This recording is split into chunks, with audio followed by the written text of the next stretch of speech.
Dragon Silver Wizard Gold. Book 1 in the Varthien Saga by Kris Sihto. Chapter 2. The Circle, 661 OM Tarandir. Year of the Tangled Briar. Norman's Tower. The cat watched from the rafters as Peter entered the room, arm lifted to shield his face from the heat. He took a few steps, then stopped at the edge of the chalk circle, staring at the plume of flame that issued from the pedestal in the center of the room, and, coincidentally, the center of the chalk circle. He carefully made his way around the edge of the room, watching the flame as if it were a snake about to strike.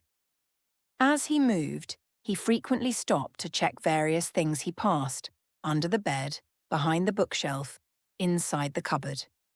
Eventually Peter had circumnavigated the room, still looking warily at the fire and unwilling to step across the line of chalk. "Norman, are you there?"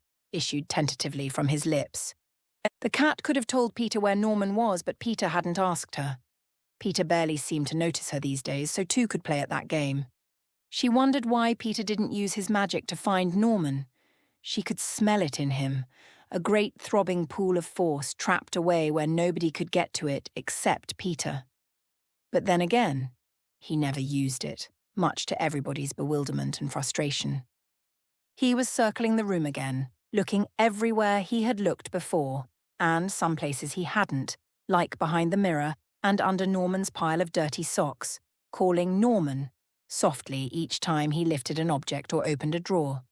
Of course, Norman wasn't answering. Norman wasn't here, but she wasn't going to tell him that.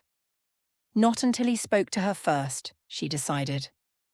Eventually, Peter gave up looking for his master and left the room with many worried, backward glances. The cat gave the book between her paws a last lick, rose from her beam and climbed quietly down from her perch, using the bookshelf, the cupboard, and the bed as staging areas. Finally, she came to a halt at the edge of the chalk circle. Sniffing the line that had worried Peter so greatly, she could detect nothing of concern, so she stepped over it and walked up to the pedestal. This was more interesting. Now that she stood here, she could see the small gold ring from which the flame was issuing.